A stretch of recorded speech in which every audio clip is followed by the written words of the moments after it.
Hello everyone. कक्षा 9वीं विज्ञान विषय का पेपर वार्षिक परीक्षा 2021 का इसके आंसर आपको बताएंगे। ये दूसरा वीडियो है। पहले वीडियो में हमने वस्तुनिष्ठ प्रश्नों को हल किया था। अब उसके आगे के प्रश्नों को बताएंगे, लेकिन उससे पहले एक बार आप प्रश्न मिला लीजिएगा, क्योंकि पेपर सेट में आया हुआ है। तो जिन प्रश्न के उत्तर हम आपको बता रहे हैं वो प्रश्न आपके प्रश्न पत्र में दिए हैं या नहीं। तो सबसे पहले प्रश्न देखिए। प्रश्न 5 में है, तत्व को उदाहरण सहित परिभाषित कीजिए। अथवा में मिश्रण के पृथक्करण की दो विधियों के नाम लिखिए। छठवां प्रश्न, परमाणु क्या है? कोई दो परमाणुओं के नाम और संकेत लिखिए। इसका अथवा सोडियम कार्बोनेट एवं सोडियम सल्फेट का रासायनिक सूत्र लिखिए। क्वेश्चंस आप मिला लीजिएगा। 7वां प्रश्न में है, कोशिका को जीवन की संरचनात्मक एवं क्रियात्मक इकाई क्यों कहते हैं? अथवा में माइटोकॉन्ड्रिया के कार्य हैं। 8वां में चाल को परिभाषित कीजिए एवं इसका मात्रक लिए। यही पेपर है जिसके हम उत्तर आपको बताने जा रहे हैं। तो चलिए देखते हैं उत्तर। प्रश्न क्रमांक 5 का उत्तर लिखना है आपको। तत्व की परिभाषा, एक ही प्रकार के परमाणुओं से मिलकर बने पदार्थ तत्व कहलाते हैं। यहाँ पे सही लिखिएगा पदार्थ, जैसे सोना, चांदी, तांबा, लोहा, एल्यूमिनियम आदि। 6वां प्रश्न का उत्तर अथवा में लिखना, सोडियम कार्बोनेट का सूत्र लिखना NaCO3 और सोडियम सल्फेट का NaSO4। अगला देखिए। प्रश्न क्रमांक 7 का उत्तर देखिए, माइटोकॉन्ड्रिया के कार्य। पहला, जैविक कार्यों के लिए ऊर्जा का ATP के रूप में निर्माण माइटोकॉन्ड्रिया के द्वारा किया जाता है। दूसरा, प्रोटीन का संश्लेषण। प्रश्न क्रमांक 8 का उत्तर अथवा का है, जब कोई वस्तु रास्ते पर एक समान चाल से चलती है तब उसकी गति को एक समान गति कहा जाता है। 8वां का उत्तर है ये अथवा का। प्रश्न क्रमांक 9 का उत्तर देखिए, जल्दी से बता रहे हैं आपको, आप स्क्रीनशॉट लेकर लिख सकते हैं या वीडियो रोक रोक कर लिख सकते हैं। प्रश्न क्रमांक 9 का उत्तर में लिखना है, किसी वस्तु का त्वरण प्रति इकाई समय में उसके वेग में होने वाला परिवर्तन है और इसका मात्रक होता है मीटर प्रति वर्ग सेकेंड, ms-2। प्रश्न क्रमांक 10 का उत्तर देखिए, मिश्रण और यौगिक में अंतर लिखना था। एक तरफ मिश्रण लिखना, दूसरी तरफ यौगिक। पहला है, मिश्रण दो या अधिक पदार्थों को निश्चित अनुपात में मिलाने से बनता है। यौगिक दो या अधिक तत्वों के निश्चित अनुपात में रासायनिक संयोग से बनता है। दूसरे में लिखना है, मिश्रण समांगी एवं विषमांगी हो सकते हैं, यौगिक सदैव समांगी होते हैं। तीसरा में लिखना है, मिश्रण में संघटक पदार्थों के गुण विद्यमान रहते हैं, यौगिक में संघटक तत्वों के गुण बदल जाते हैं। इसके आगे देखिए। प्रश्न क्रमांक 12 का उत्तर अथवा का लिखना है आपको। प्लाज्मा झिल्ली को कोशिका झिल्ली के नाम से भी जाना जाता है, जो कोशिका के चारों ओर बाहरी आवरण के रूप में पाई जाती है। यह झिल्ली लाभदायक तथा उपयोगी पदार्थों को कोशिका के अंदर आने देती है, जैसे कार्बन डाइऑक्साइड तथा ऑक्सीजन कोशिका झिल्ली के आर पार विसरण क्रिया के द्वारा आ जा सकते हैं, जबकि कुछ पदार्थ कोशिका झिल्ली के अंदर नहीं आ पाते। इसलिए प्लाज्मा झिल्ली को वर्णात्मक पारगम झिल्ली कहते हैं। इस प्रकार यह झिल्ली बाहरी आघातों से भी रक्षा करती है। प्रश्न क्रमांक 14 का उत्तर लिखना है आपको। जीवाश्म ईंधनों जैसे कोयला और पेट्रोलियम के दहन से तथा वाहनों में पेट्रोल व डीजल के दहन से नाइट्रोजन और सल्फर के हानिकारक ऑक्साइड उत्पन्न होते हैं, जो वायु प्रदूषण का कारण बनते हैं। वायु प्रदूषण का कारण लिखना था। इसके आगे देखिए।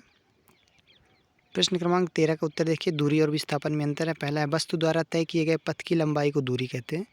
एक निश्चित दिशा में गतिमान वस्तु की प्रारंभिक एवं अंतिम स्थिति के बीच की न्यूनतम दूरी को विस्थापन कहते हैं। दूरी एक अदिश राशि है, जबकि विस्थापन एक सदिश राशि है।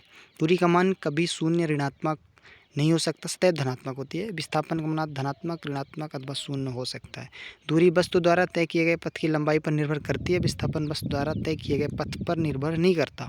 दो या अधिक दूरियों का योग उनके संख्यात्मक मानों के योग से सदैव बराबर होता है। दो या अधिक विस्थापनों का योग उनके संख्यात्मक मानों के योग के बराबर या कम हो सकता है। आपको 4 ही लिखना था, चाहे तो आप कोई भी 4 लिख सकते हैं या 5 भी लिख सकते हैं। अगला देखिए। प्रश्न क्रमांक 15 का उत्तर देखिए। ए नंबर में किसी भी अभिक्रिया में अभिकारकों तथा उत्पादों के द्रव्यमानों का योग अपरिवर्तनीय होता है, यह द्रव्यमान संरक्षण का नियम कहलाता है। बी का पहला, कैल्शियम क्लोराइड का फार्मूला CaCl2 और कॉपर सल्फेट का CuSO4 लिखना है। 16वां का उत्तर अथवा देखिए, रेखित पेशी अरेखित पेशी में अंतर। पहला, यह पेशी कोशिकाएं लंबी बेलनाकार होती हैं, यह पेशियों की कोशिकाएं तर्क रूपी होती हैं। दूसरा में, पेशियां अशाखित एवं बहुकेंद्रक युक्त होती हैं, कोशिकाओं के सिरे नुकीले होते हैं। रेखित पेशियां अस्थियों से जुड़ी होती हैं। अरेखित पेशियां आमाशय, मूत्राशय, आँख की आइरिस एवं बोक्राई से भित्तियों में पाई जाती हैं। ऐच्छिक गति व चलना, इसमें आंत रोगों की अनैच्छिक गति। इसके आगे देखिए। प्रश्न क्रमांक 17 का उत्तर अथवा का द्रव्यमान की परिभाषा लिखना है। यह द्रव्यमान भर में अंतर था। तो किसी वस्तु का द्रव्यमान उसके जड़त्व की माप होता है। वस्तु का द्रव्यमान उसमें उपस्थित पदार्थ की मात्रा पर निर्भर करती है। किसी वस्तु का द्रव्यमान नियत रहता है, चाहे वस्तु विश्व में कहीं भी हो। भार में लिखना, किसी वस्तु का भार वह बल है जिससे पृथ्वी उसे अपनी ओर आकर्षित करती है। वस्तु भार, द्रव्यमान एवं गुरुत्वीय त्वरण के गुणनफल के बराबर होता है। भार W बराबर mg, इसका मान गुरुत्वीय त्वरण पर निर्भर करता है। अलग अलग स्थानों पर इसका मान अलग अलग हो सकता है। इसके आगे देखिए प्रश्न क्रमांक 18 का उत्तर देखिए। बैटरी में रासायनिक ऊर्जा विद्युत ऊर्जा के रूप में संचित रहती है। जब बैटरी को बल्ब से जोड़ा जाता है तो बैटरी की विद्युत ऊर्जा का कुछ भाग बल्ब की चमक के रूप में प्रकाश ऊर्जा में परिवर्तित हो जाता है तथा शेष भाग ऊष्मीय ऊर्जा के रूप में परिवर्तित हो जाता है। इस प्रकार पूरे प्रक्रम में रासायनिक ऊर्जा विद्युत ऊर्जा में तथा विद्युत ऊर्जा प्रकाश ऊर्जा में ऊष्मीय ऊर्जा में रूपांतरित हो जाती है। इसके आगे देखिए प्रश्न क्रमांक 19 का उत्तर है असंक्रामक रोग।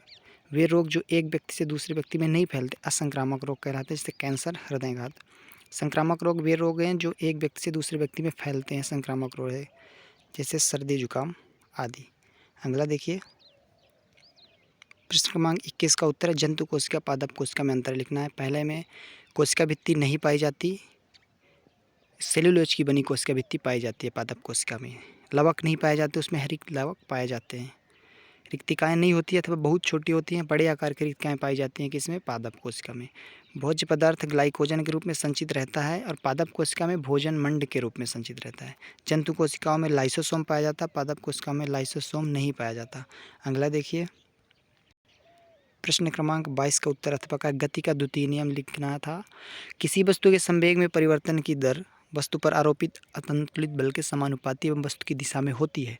माना m द्रव्यमान की कोई वस्तु u प्रारंभिक वेग से गतिशील है, इस पर असंतुलित बल F समय t तक लगाया जाता है, जिसके कारण इसका वेग v हो जाता है। इसको सिद्ध करना था। F बराबर ma, प्रारंभिक संवेग p1 बराबर mu बराबर हो जाएगा mb माइनस mu बराबर m कॉमन लेना है तो v माइनस u। संवेग में परिवर्तन की दर बराबर m into v minus u upon t बराबर ma हो जाएगा, जहाँ a त्वरण है, v minus u upon T.